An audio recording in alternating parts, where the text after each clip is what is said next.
Dr. Mark Mussman. He is a specialist in the homeless, and he's going to tell us about all of the organizations that he's involved with. And there's like 7 organizations that you represent? The Homeless Coalition. Man, they've got a lot of the collate over there. Yeah, Alberta. Yes. Can we work in one more announcement? One more announcement. Sorry, Mark. Oh, Hey, I was witness to a car crash and I had to wait for the police. I was not in it, but I was surprised when you weren't here in the corner my over Lord. there. Bob Sturdivant. thank you. Cincinnati Educational Justice Coalition. There are certain events that happen in America that are certain, maybe what you might call milestones or road signs. I think the recent problems in Charlottesville is one of those things. I think everybody's had enough of Trump already. We've had enough of it. So we're going to try to piggyback on that opportunity. And I'm organizing people to support public education in a series of canvassing Saturdays. And we're going to try to make it easy as possible for you. If you're interested in that, I'll be contacting you after the, I'll stay around after the meeting. I apologize for being late. But I think enough people have had enough. And now it's time to get off our collective you-know-whats and get out and knock some doors. So if you're interested in that, I'll hang around and we'll try to solicit your help in that effort. There you go. Thank you. Be in touch with Robert Sturdivant. Back to any other last chance, folks. Monica's waiting with the mic. Okay, going back to Mark. Oh no. Bernie? Just to remind people, you may know about this, but Planned Parenthood is having a big social activity, thanking everybody for their help and all that, but it would be nice to be there next Sunday, August 20th, at 12 o'clock at Eleanor Place. You'd have to Google this and see the exact location. It'll be in our newsletter, I think. Oh, okay.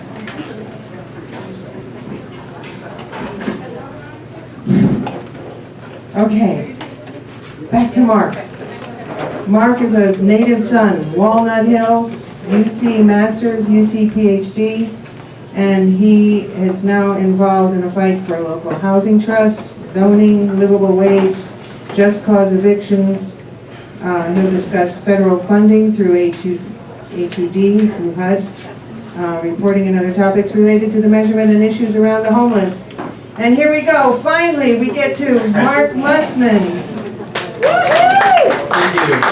Thank you. So I was really excited when I got invited to speak to this because I didn't have to follow a necessary script or anything like that, so I'm going to kind of, these are my notes. As you can see, it's pretty loose. But I see a lot of friendly faces here in the crowd, so I appreciate that. And again, my name is Dr. Mark Mussman. I go by Dr. Mark because the kids think that's funny and easy, and it's easy for me too. And I'm the Director of Education at the Homeless Coalition. Hopefully you all know about the Homeless Coalition. We are a coalition of about 65 different member organizations throughout Cincinnati. And they do a lot of different things like direct service, whether it be housing or shelter, legal, medical, addiction services. Pretty much anything that you can think of is under the umbrella of the Homeless Coalition. One of the things that we will always stress is that we are an advocacy organization. So if you remember a few years ago, we were able to change the laws here in Cincinnati where assaulting a person experiencing homelessness became a hate crime. It took us about 9 years to get that through. So as you can see, things take a lot of time, and a lot of the things that we work on are policy things, and we recognize that policy does take time. But we do have a huge problem here in Cincinnati, and I'm going to talk about that in a second. But one thing I would like for you all to do is to become advocates starting today. And one way that you can become an advocate is by changing the language that you use. You're probably used to saying homeless people or a homeless person. But essentially what that does is it erases the face off of them, takes away their other identities, and it also doesn't stress that homelessness is a temporary thing that something is going through. So I went to school to UC for 9 years to get my PhD to become Dr. Mark, right? But no one works hard to become a homeless person. So I implore you to change the language that you use and use person-first language. So we say people experiencing homelessness, a person experiencing homelessness, person's homeless, but using that person-first language, and it goes through all types of folks, right? So just kind of keep that in mind, and that's one way that you can become a advocate starting today. When we think about the issues that cause people to become homeless, a lot of times people think it's addiction, or they're just not good with using their money. But the reality is that there are real structural issues here in the United States that affect that. We know that over 85% of people who experience homelessness, it's an economic cause, right? So I lost my job, or my hours got cut at work, my partner loses their job, we have a divorce, someone splits up, someone leaves the house. These are really the causes of homelessness, or medical bills, right? So anything that's related to money, and I think we all have been dealing with these medical bills, whether they be high premiums, the fact that you got to pay $2,000, $3,000 a year just out of pocket. So these are really the causes. We know that when it comes to drug addiction, that's more of a symptom of homelessness. So when people end up on the street, or they end up in their friend's house, and they just kind of do what their friends do, and we have to recognize that drug use is part of the street culture. So just kind of get out of your head right away thinking, oh, well, if they're experiencing homelessness, it's because they did drugs, made bad decisions. I mean, that's not the fact. If we look at the real wage, the value of the wages, you all know this, right? The wages have decreased, right? The real value of wages have decreased over time. And has housing costs decreased? No, right? Housing costs are going up and up and up. So we know that these are really the causes of homelessness. And we can look at all our, and again I said I don't really have anything prepared here, but we can look at kind of the stereotypes that we have around people experiencing homelessness, whether that people think that they're lazy, they're drug addicted, they don't want to work, they're bad with money. And one thing that, I thought I got cut for a second. One thing that I've recognized as I go to school groups, we go to about 100 different schools a year, and I ask the students, I say, what are your stereotypes? What do you think, or what does society think? And they come up with all those stereotypes. And after doing that for a few months, it really hit me that these are the same stereotypes that we have about people of color in this country. And there's no way that we can separate homelessness from race in this country. And I'm going to talk about that a little bit in a minute as well. So when we look at the problem here in Cincinnati, and in Hamilton County, about 25,000 people will experience homelessness this year. 25,000 people. And that's not all in the same night, but that's throughout the course of the year. And homelessness does not look the same for anybody, right? It's different. Just like the causes are different as well. So when we think about that, we've got 25,000 people, and that's not just people sleeping in the streets or in shelters, but that's when you have two families living together, and that means that they're doubled up. They call it doubled up, but that's just a nice word for one of those families is experiencing homelessness.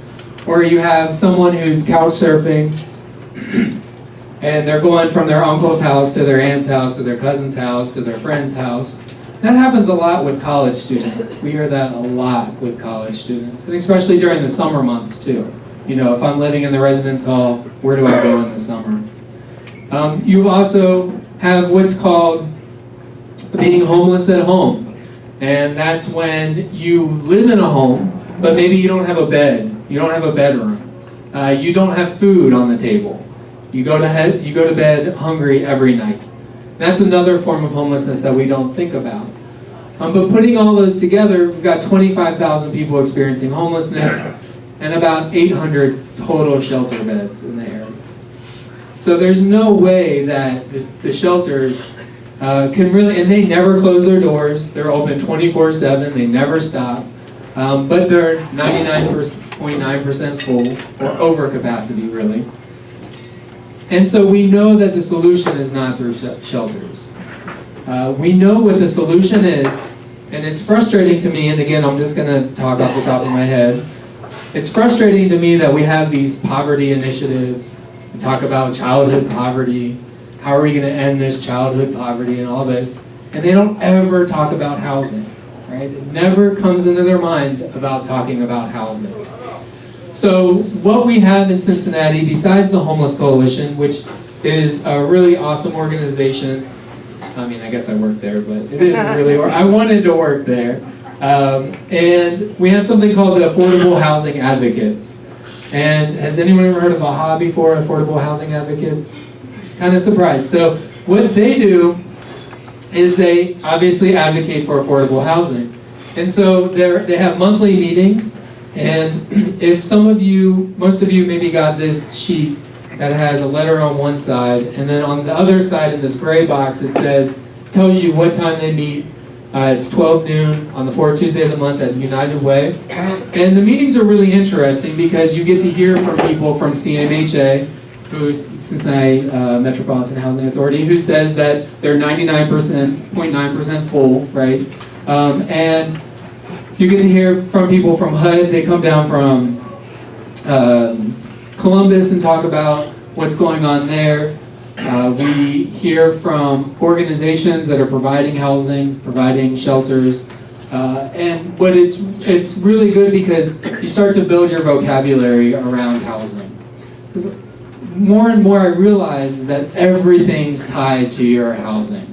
Like where you live is so important, right? No one in here in this place is going to buy a house somewhere they don't want to live, right?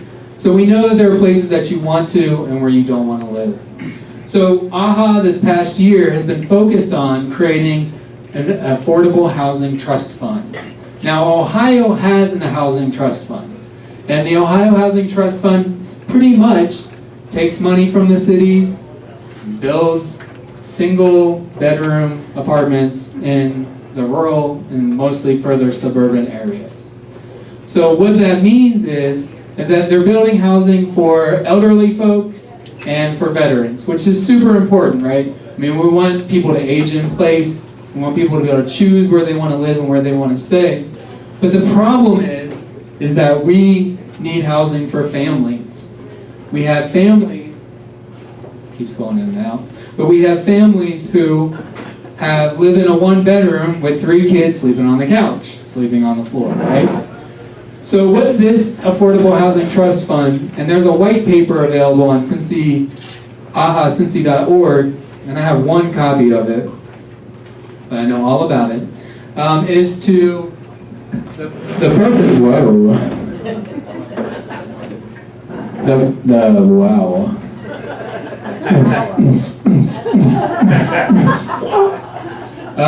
The purpose of the Affordable Housing Trust Fund is to both develop and preserve affordable housing. Now, what is affordable housing? Affordable housing is essentially 30% of your income paid for your housing, but that also includes your water bill and your electric bill. So think for a second, look at your income in your head, think about how much you pay every month for your housing. Are you paying more than 30% for your housing? And 50% or most renters here spend more than 50% of their income on housing. So that's a crisis. And that 30% is federally decided saying, look, this is how much people should spend on housing. If you pay more than that, it's just simply not affordable. So in Hamilton County, we are short 40,000 units of housing. What that means, and that's just from 0 to 30% of AMI. So AMI is you take everyone in Hamilton County, you line them up in a line. That person in the middle, how much do you think that person in the middle makes? Just throw out some guesses. 50,000, what else? 30,000? 40? This is the most surprising thing to me in my world as well. $72,000 a year is Hamilton County's AMI. Wow, right? Does that not even seem so wrong, right? So what happens is, if we have a developer come into your neighborhood and say, we're going to make it affordable, they're going to base it on that $72,000 AMI. So when they come in maybe to a neighborhood like Over the Rhine and say, we're going to make something that's affordable for AMI, that means a one-bedroom apartment could be $1,600 a month. So what we do at AHA is we say we're really fighting for the people between 0 and 60, but really 0 and 30% of that AMI. That's where we really need the most help.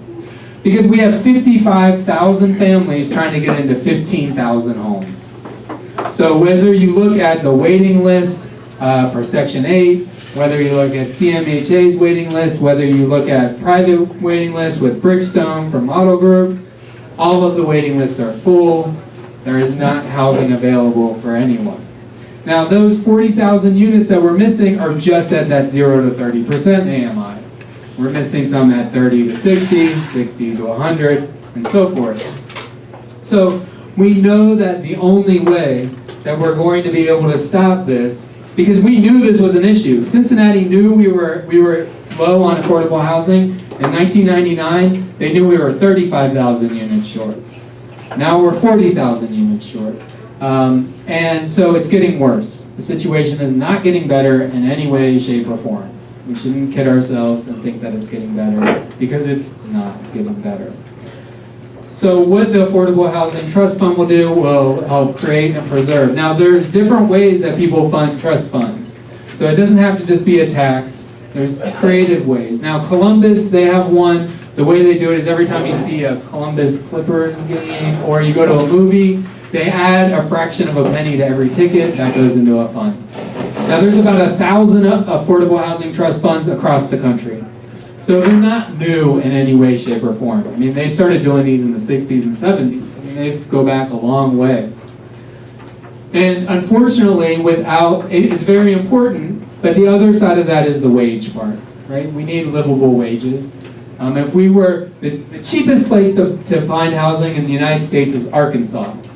And to afford a 2-bedroom apartment in Arkansas, and that's kind of really the litmus test, right? Is that 2-bedroom, because you got to have, a kid or two in there, right? So for a 2-bedroom apartment in Arkansas, you would have to make $13 an hour, right? So it's totally out of reach for anyone who makes under that. And here it's more expensive than that. So as you can imagine, if we don't fix the wage problem, the housing problem is going to continue to get worse.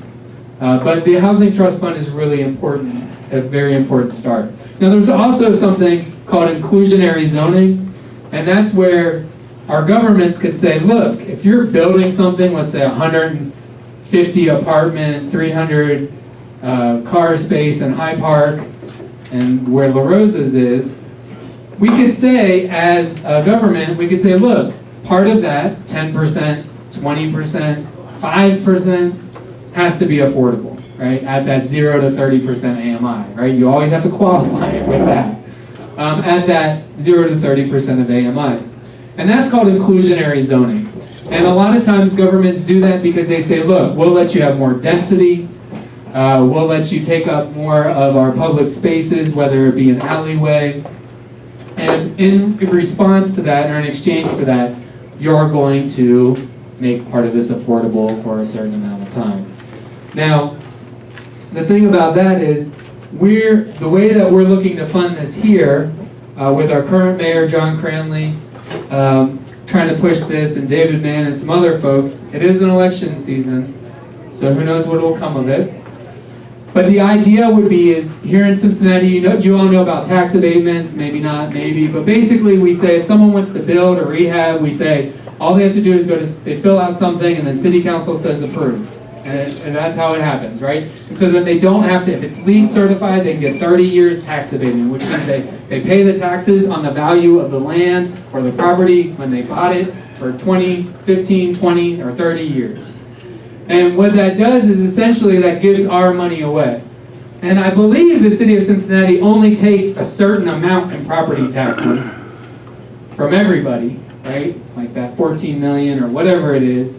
So every time they give out a tax abatement, that means you all pay more in your property taxes. We do, right? But anyway, that's not the point. The point is we want to say, if we're giving you this tax abatement, you need to fulfill some sort of criteria. And with this, with the Affordable Housing Trust Fund, we would say that 8% of what you were supposed to pay go to the Affordable Housing Trust Fund. The other 8%, because what they're asking for in this plan, not from Affordable Housing Advocates, but from John Cranley's office and the Vice Mayor, is that 8% would go for the Affordable Housing Trust Fund, and 8% would go to the communities, to the neighborhood community councils. So this is something that's you're probably going to be hearing more about this in the next couple months as we get closer to the election, but it's really important.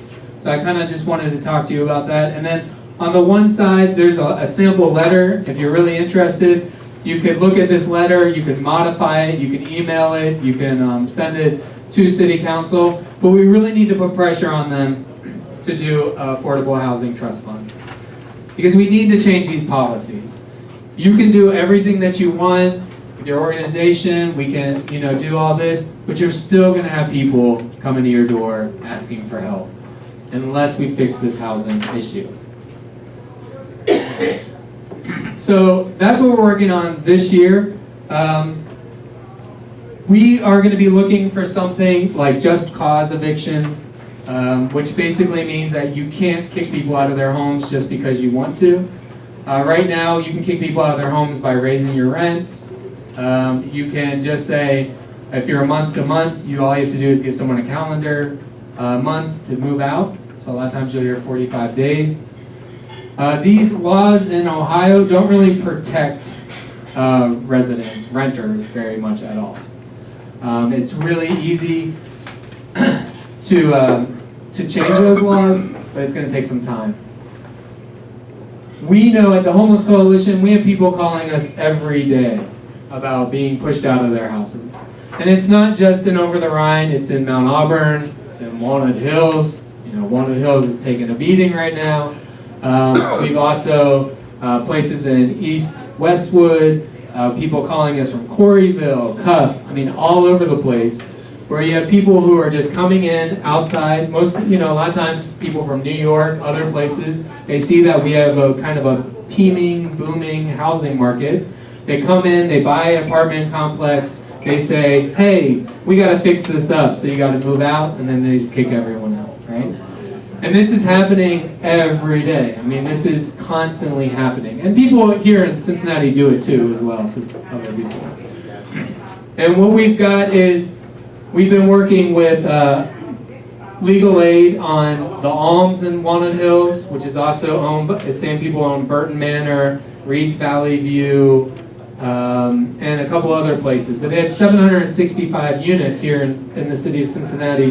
They bought a portfolio, and then they just took $500,000 a month from HUD for their subsidies, and they took that money and they bought high-priced condos in New Jersey and New York City. And they didn't put that money back into the buildings where they were getting the subsidies. So you have leaky roofs that are breaking the elevators. You've got holes in the walls, people having to walk down their hallways with umbrellas when it rains. You've got electric plugs that if you touch, that one doesn't look so good actually, but if you touch them, they get shocked, and they've had electrical fires.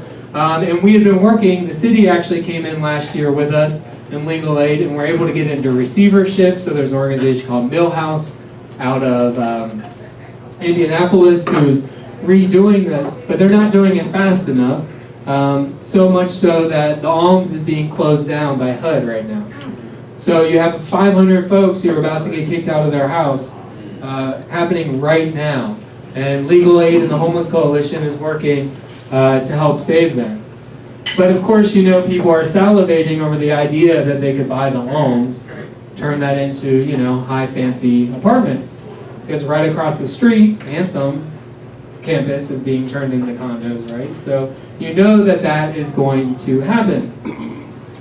Millhouse is also putting in market rate housing in Walnut Hills, just 3 blocks away. And they're asking, of course, probably for a tax abatement and all that kind of stuff. And they're going to get it. So Millhouse will be putting in market rate housing there on McMillan. So you can see, they can say, well, we weren't able to save the Alms, but will you give us these tax abatements so that we can, create more market rate housing? And then the folks right there on McMillan are being pushed out of their housing, and This is legal. You can get someone out of their rental agreement if you change the use of the building. So they're changing the apartments into condominiums, and they're kicking everyone out. So this is happening to 0 to 30% people, 30 to 60%, 60 to 100, 100. I mean, people's housing is being threatened everywhere. And this is really a big issue. So we have to fight for just cause eviction. We have to make it so there's another eviction thing, and I'm not exactly sure, but so that people can't just be, there has to be a documented reason why people need to be kicked out of their homes. And that's not going to prevent everyone from getting kicked out, but it's an important step. So every year they do something called the count, and we were just talking a second ago about the numbers here. 25,000 people in Hamilton County that will experience homelessness this year. And the count's really important. So it's called the PID count. It's called the place and time count. And so they count all the people who are living in shelters, people who are living in transitional housing, and as well as people who are on the street. And so you might get the PID count numbers, and what that is used for is so that HUD can make a decision of what counties and locations need more money and how can we support them better, right? So every year we do 2 counts. We do one at the end of the summer, and we do one in the coldest time, so like January, early February. And I've been with the coalition now for 2 years. First time we did the count, I think we counted about 30-some people, and that was just in Over the Rhine, and maybe about 20 more in downtown. Last year, it was way over 100 people that we had counted. And this is in the cold part of January. And what we see, and sometimes you think, well, I hear people say, oh, they just want to live outside. People just want to be out there, right? And right. And number one, even if they want to live outside, if it negatively affects their health and their health outcomes, then it's a problem, right? And number two, and I'm a doctor of education, educational foundations, but when we go out there, we go out with the PATH team. And PATH is part of Greater Cincinnati Behavioral Health. And what they do is they meet people where they are and try to create a trusting relationship with them to get them off the streets. Because a lot of times people make promises, oh, I'll help you, and it just doesn't work out. They just aren't equipped to deal with it. But the PATH team is equipped to deal with it. So we go out there, and there'll be members of the PATH team, and they'll know so many of the folks that are living out there. And they're able to say, yeah, they're suffering from this, that, and the other. But I can tell you that nobody wants to live outside. Nobody wants to be under a bridge or in a tent in the woods. It's just not right. So what we hope is that those numbers will come down, but it's that double-edged sword. The number comes down, the federal government doesn't think you need any money, and then we don't get money for the programs that we need, right? So it's really, really troubling. And we know that HUD's administration funding has already been cut this year. They were already operating at an 89% operation budget. Now I think they're down in 70 somewhere, right? Because they're really not interested in funding everything fully. But we didn't just get to this point just randomly. It wasn't just like people were saying, hey, we need a housing crisis, right? So if we look back to how this really started, the roots of this are in American racism. This is how we got to this place today. And part of it is because they knew in the 1930s that the best way to create generational wealth, we don't talk about generational wealth much, right? We're quick to point out generational poverty and all that. They didn't talk about generational wealth, but they knew that we could create generational wealth by ensuring that there was home ownership, right? So back in the 1930s, they started the FHA programs, and you can still get FHA loans. It's really interesting. I could talk a little bit about that, but that's not interesting.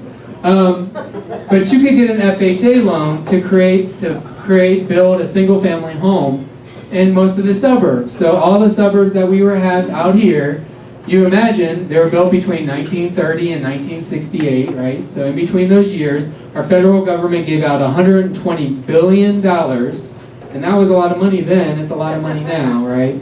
But $120 billion over the course of about 30 years to build the suburbs that we know today, that were built at that time. So when they did that, over 98% of those loans were given to white people. They refused to give those loans to people of color, and that was something called redlining. And I'm sure you probably heard a little bit about redlining. It's when you have a map of a neighborhood or a city, and they put red boxes around neighborhoods that are, we shouldn't invest in them, they're risky, right? And then you've got green boxes and blue boxes for the ones we're going to invest in. And so the mayors and the real estate agents and the banks, they all got together and they said, we're not going to allow these FHA loans to get into these black communities. So essentially, through redlining, we created the white middle class that we have today. And that's really important because that affected everything that happened after that point. So redlining was effectively outlawed, but you still had restrictive covenants, right? So I can't sell my house to a black family. If I do, the HOA is going to buy the house from me. If I do actually sell it to them, they can sue me, and the courts will uphold that, right? So for a long time, people were very, excluded from these communities. So, it's no surprise to me when I go out to Marymount and speak to the whole Marymount school of 500 school students in their high school, and we walk in before our speaker's going to talk, and one of the teachers pulls me aside and says, I just want to let you know, we have about 7 African American students. Okay, about 7 out of 500, right? So none of this is just happened, right?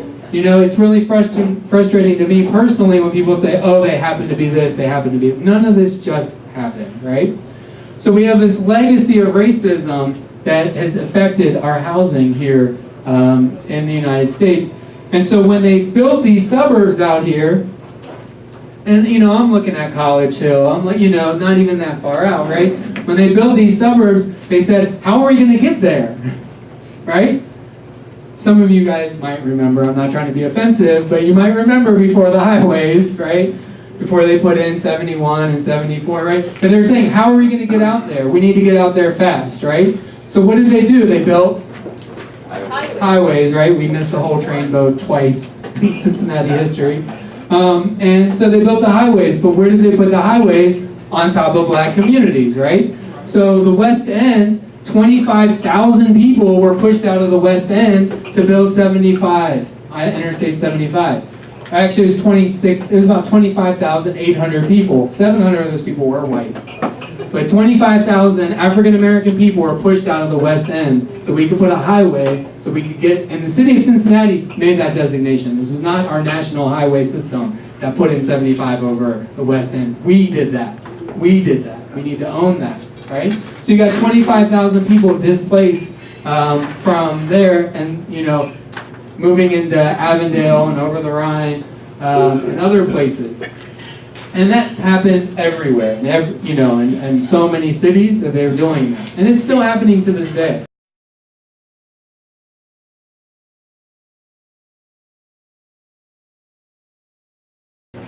If you look at the MLK interchange that went in, whole blocks of folks were removed. Our family has group homes for adults with developmental disabilities. We lost 3 of our houses on Mellish and Bathgate, and Lincoln. So we, my mama had to retire and all that stuff, and she's still not retired. Oh my God. Can you tell people to retire and stay retired, please? So if any of you are retired, please stay retired. But so we're still losing housing from projects like that. And so when we think about displacement, it's not just, it's just happening in Over the Rhine, right? In Over the Rhine, we've lost 2,300 units of low-income housing in the last 10 years. 2,300 units of low-income housing. There's less people living in Over the Rhine now than there were 10 years ago. But there's this renaissance, right? But who is the renaissance for? Which kind of leaves me to my second and third last thing, talking about gentrification. You've heard this term gentrification before. We do an awesome tour of Over the Rhine with the Homeless Coalition. If you all are interested, it's only $80 for the tour, so you can get 8 people together and do $10 each, however you want to do that. And for about an hour and a half, we can walk around, we can look at the buildings that have been where people have been pushed out of their housing. We can talk about the privatization of the parks, like Washington Park and Ziegler Park. We can talk about hostile design, right? So when they put things in places so people can't stand there, they can't sit there, they can't lay there, right? There's design elements that are popping up everywhere. It's actually a really good thing to do if y'all are interested. It's actually one of the best ways to see the neighborhood in a new light. And when we talk about gentrification, it's not just pushing people out of their homes, but it's also dealing with things like the, what's that ordinance that we have here that John Cranley put through, in poverty. If your neighborhood's in poverty, you can't bring in more low-income housing. What's that called? That ordinance? Section 8 housing? No, so basically, John Cranley, when he was on council, he made this thing, this ordinance, I can't think of the name, I'm just blanking out, I usually know it. But basically what it said is if there's low-income housing in a neighborhood, you can't create more low-income housing in that neighborhood. In the impaction ordinance, that's what it's called, the impaction ordinance, right? But the other part of the impaction ordinance was if a neighborhood is impacted by poverty, you cannot bring in new nonprofit organizations to help that neighborhood. That's the other part of this impaction ordinance. So it's not just that developers are coming in and kicking people out and all that kind of stuff, but then we have policies here in the city of Cincinnati that affect that and that create this gentrification that we have now. Like with 3CDC. 3CDC is the preferred developer from the Banks to Liberty Street. So downtown, the Banks downtown, the southern part of Over the Rhine. How is that arrangement made? It's not documented, right? So we know that it's because it was a political thing, right? So the people on 3CDC, the board, if you all wanted to get on 3CDC's board, sorry, you couldn't do it. Because you have to be handpicked by the mayor of Cincinnati to be on that board, right? So they have interests, those interests are so intertwined, right? So when 3CDC goes around and they say, well, we created 400 shelter beds because they removed the drop-in center from Over the Rhine and put it on the other side of the highway in between raised, elevated freight train tracks on Bank Street and the former butternut bread factory. It's only because they did that to move it out of the neighborhood, right? And if you go to, I'll just tell you a quick story. So we went, we also do alternative breaks. So we have college students that come in and they do service learning with us. So if you have an organization and if you want to, have some volunteers and stuff, just let me know. But anyway, the day of the grand opening 2 years ago, back in September of 2015, when they opened up the new drop-in center, have you all been down there? Have you seen it or anything like that? So so the students I was with, they were from Xavier University, and I said, well, why don't we walk down there, see how far it is, and see what we think about it, and they're gonna have the ribbon cutting ceremony. So we walked down there, and they've been with me for a couple days, we walk everywhere. But we get down there, and they're like, oh my goodness, this is so far away. We were across the street, there's no crosswalks, and the students start like kind of getting all mad, and it was kind of hot too. They're getting all mad, like, oh, I can't believe they moved it down here. There's not even crosswalks, how are we supposed to get there? So anyway, I said, let's just listen. Whenever we have students, I just say, listen to them. If you're asking them a question, ask them who inspires you, what leaders do you look up with, like softball questions, right? So we get in there, and I say, 15 minutes before they're gonna cut the ribbon, I say, we walk in and someone's standing behind the desk and I say, can you give us a tour of the new facility real quick before the ribbon cutting ceremony? She said, oh yeah, I would love to. She takes 3 steps, she turns to us and she said, we are so proud and we are so happy in the new facility because it's modeled after a prison. So, at that point, modeled after a prison. So at that point, and it's in the shadow of the old Cuticle Brewery, which was a makeshift jail that didn't have windows and all that kind of stuff for a long time. Anyway, so I turned to the student, Emily, who was the most outspoken student, and I said, you better ask whatever you want. Just take it away, right? And so the student said, well, why did y'all move down here? And I said, well, people will be able to find you. And they said, they'll find us. They know there's a bus stop a block away or something. Okay. So then we get out there. So that was kind of appalling. And it is shaped like a prison. They have RA stations, which are basically, it's like Panopticon, for those of you who read that that stuff that we had to read in grad school, right? But basically, you know, someone could sit here behind bulletproof glass and see everybody sleeping, right? You know, and it's like a sector theory, right? So you got the sleeping sector, food sector, and then there's open air courtyard in the middle. I mean, it's like straight up prison stuff. And or middle school, exactly, right? There's actually more windows than a middle school, so I would say it's probably not a middle school because they actually have windows. But anyway, so then we go out for the ribbon cutting ceremony, and John Cranley said something I agree with for once, and he said, well, you know, the moving this here was not without controversy. So great, that was great.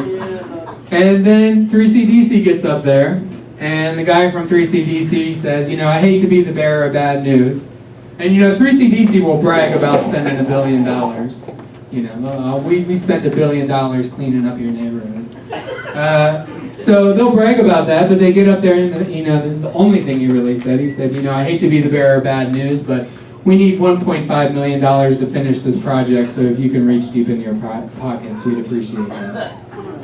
So as you can see, there are some issues that really are deep in the city and deep in our policy, and there are things that we can do like this Affordable Housing Trust Fund. We also have, at the Coalition, we have a great speakers bureau. You won't hear from, I mean, I'll be there and I can talk about these other issues as well. But some of our speakers tell their stories, and it's really amazing to put a face on homelessness, but then also hear really, you know, what someone went through and what it was like day to day for them. And we will bring speakers to your group. We got a great grant from the Murray and Agnes Season Good Government Foundation. We've been going to all the community councils, kind of drum up some more support for our speakers bureau, and also talking about the Affordable Housing Trust Fund, and which has been really great. And our speakers, all their stories are different. You know, one person, she was 15 years old. Her parents got in a domestic, abuse situation, and what it was like for her, basically couch surfing from that point on. We have someone who essentially was experiencing homelessness all her life, from the time she was a little kid throughout her life, and just kind of what she went through with that. We have someone whose wife left him and took their kid with her, and he went into depression and had to pay back child support and was paying some of it, but not all of it, so they threw him in jail for 90 days, and then of course he lost his apartment, everything, his car. So everyone's story is definitely different. But I'm just going to kind of end it there, but I do want to say that on Thursday of next week we're having a celebration. We have just purchased our building in Over the Rhine, which is a huge deal, yes, totally awesome. It's a huge deal because many of the organizations are being pushed out. They're, pushed out in many different ways, whether it be someone says, hey, I'll buy your building, whether it's someone say, I'll give you some other buildings over here.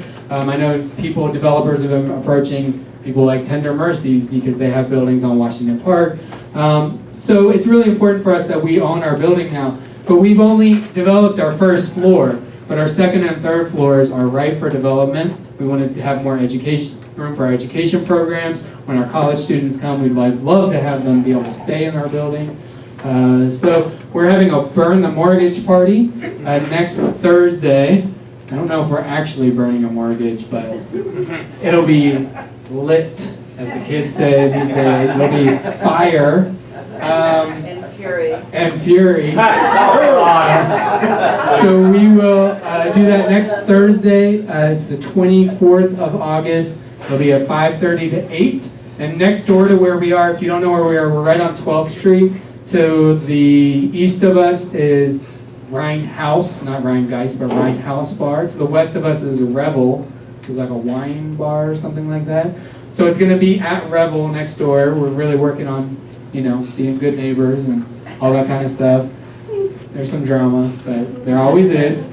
But it's going to be at Revel, and there'll be, I guess you have to buy drinks and stuff like that. But I'm going to be at the Coalition giving tours.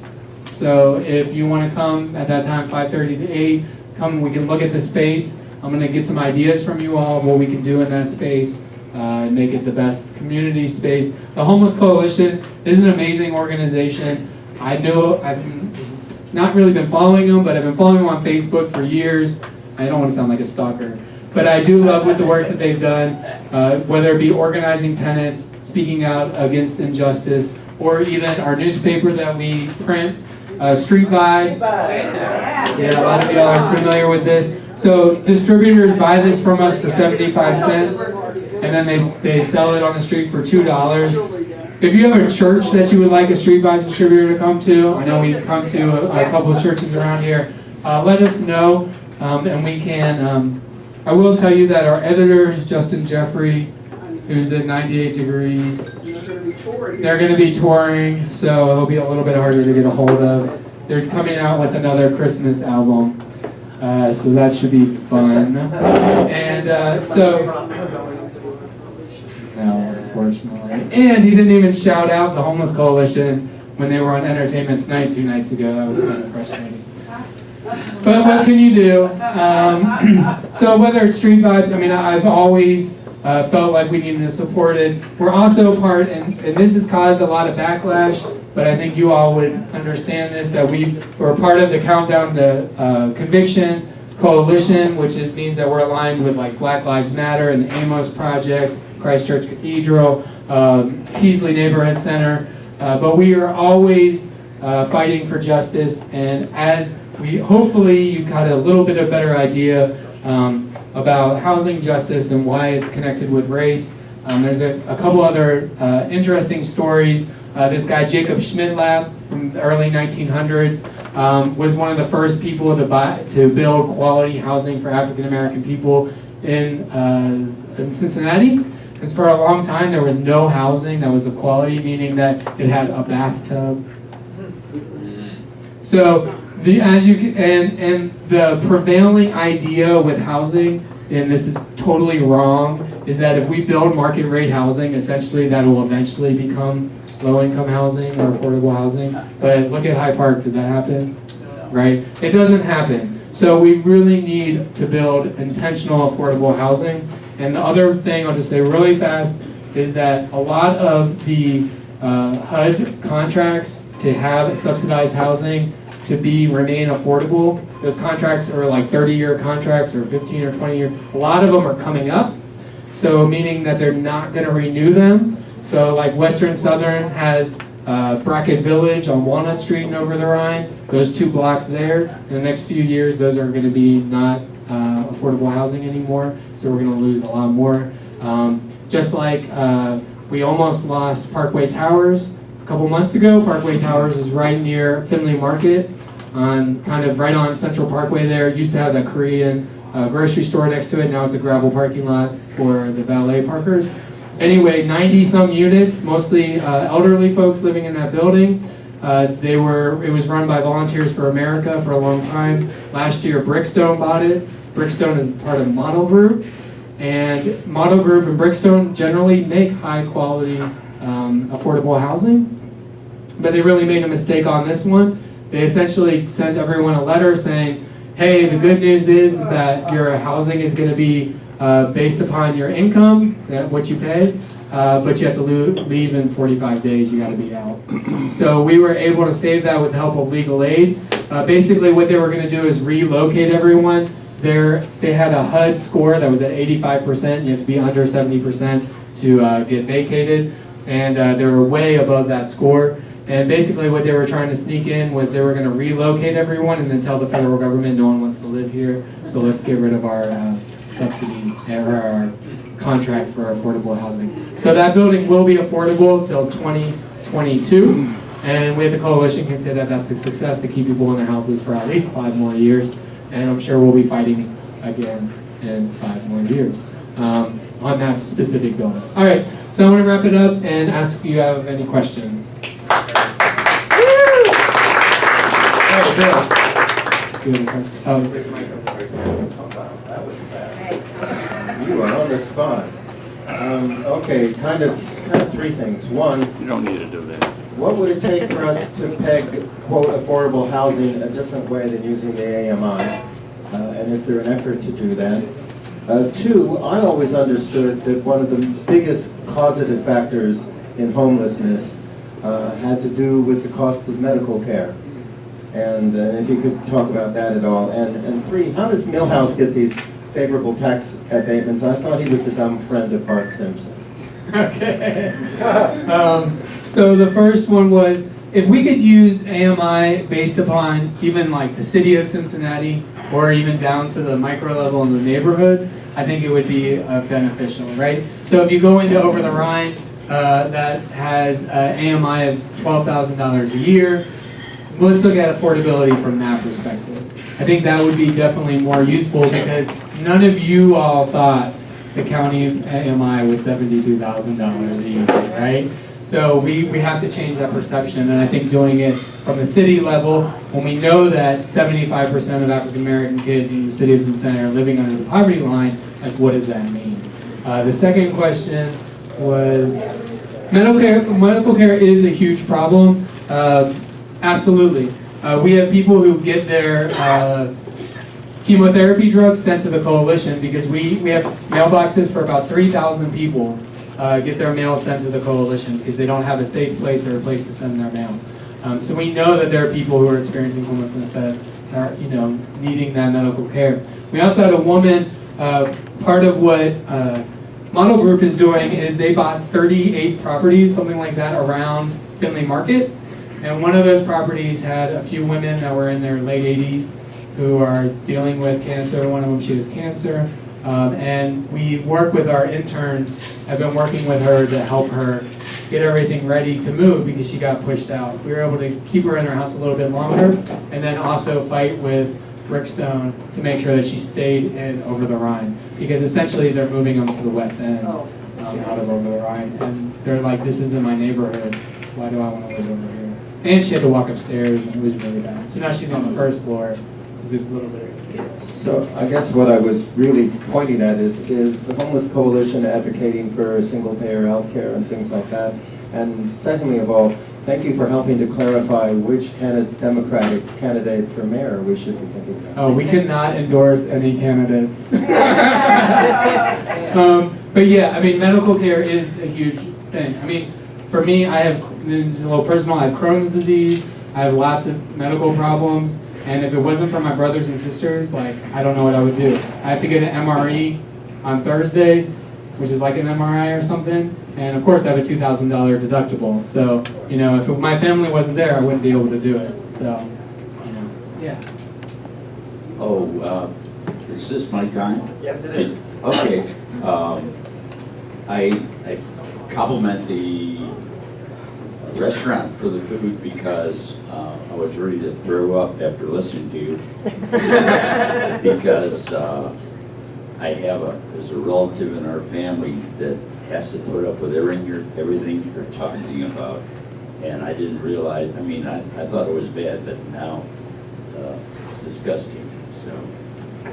Well, thank you for recognizing that. I mean, it really is, and the fact that we've known the problem for so long and done nothing is what I think hurts me the most when thinking about it.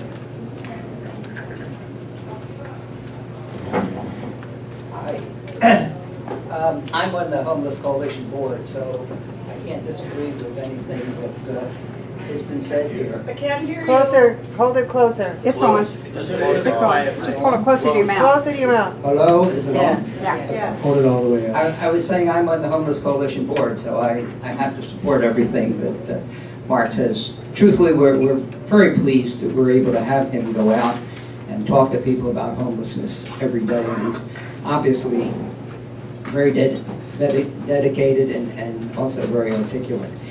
I do have a couple of things I'd like to say, though. One is, as much as important as I think the trust fund is, it is not going to solve our problems.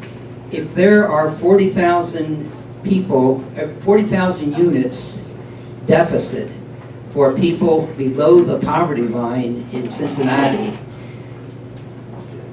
if you want to build a unit for a family, you're not going to do it for under $100,000, whether you're in a high-rise building or however you're going to do it. Multiply 100,000 by 40,000. It's $4 billion. $4 billion for Hamilton County. And we are not unique. this deficit exists all over the country. And, you know, even Bernie has not talked about homelessness and about the need for affordable housing. It's hard to criticize him for not being liberal enough, but in that case, I think he has been. Honestly, I don't know how we're ever going to solve the problem because the cost is just too high. A minimum wage would help a lot of people, I think, temporarily, but if so, these landlords that just try to make as much as possible will simply raise their rents. So, and I ask each of you, I assume everybody here is approaching either middle class or approaching middle class. Think of your own situation. If you subtract 50 to 60% of your income and put it for housing and try and live on the rest, think about how your life would actually change. And these people are starting out with, I mean, you know, for some people the lunch today would probably be as much as they could spend individually for food themselves, maybe with some help from a food bank. So we're in a tough situation. The other thing, it's something the Homeless Coalition hasn't taken up, but which really bugs me, is a situation of single women with children who become homeless. Roxanne Qualls started this Homeless to Home project. I can't knock it because it has taken a lot of homeless men off the street and put them in housing. They usually get a social worker to work with them and keep them out of housing. On the other hand, single women with children, we do not have the capacity to handle them. We've got women with kids out on the street at night while men are able to get housing. We just don't have the beds. We don't have the capacity. And there's another organization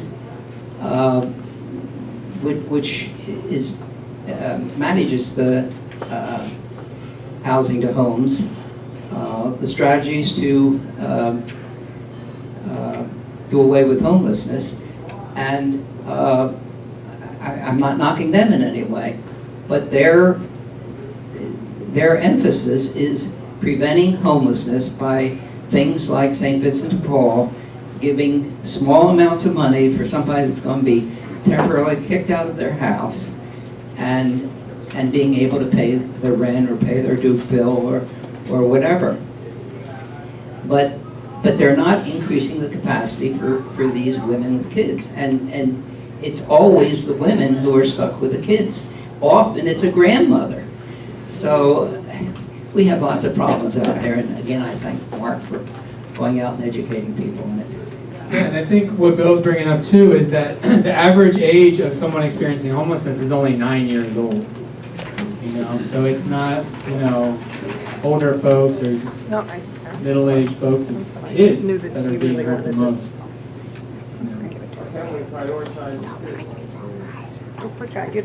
I mean, there are things that are done, so if you're a kid who loses your house or your family loses your house, there's a federal law that says that they have to stay in the same school, they have to get busing to that school.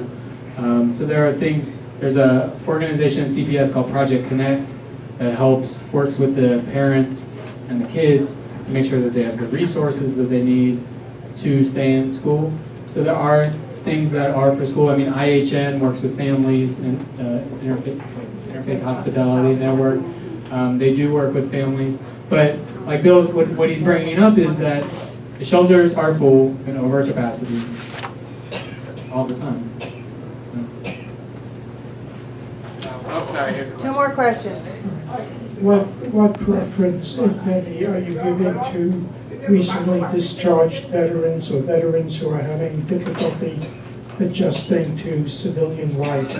Veterans, people in the service basically live at a poverty level because they have housing and food provided, particularly to enlisted military people, but they get out of military service to a very rude shock.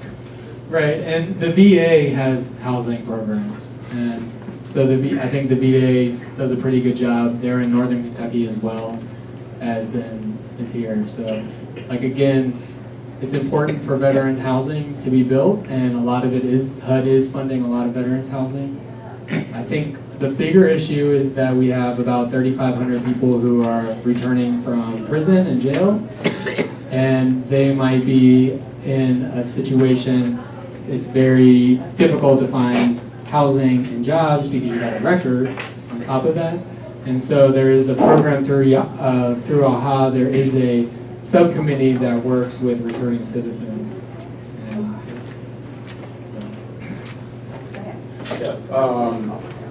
Thank you. Yeah, really appreciate your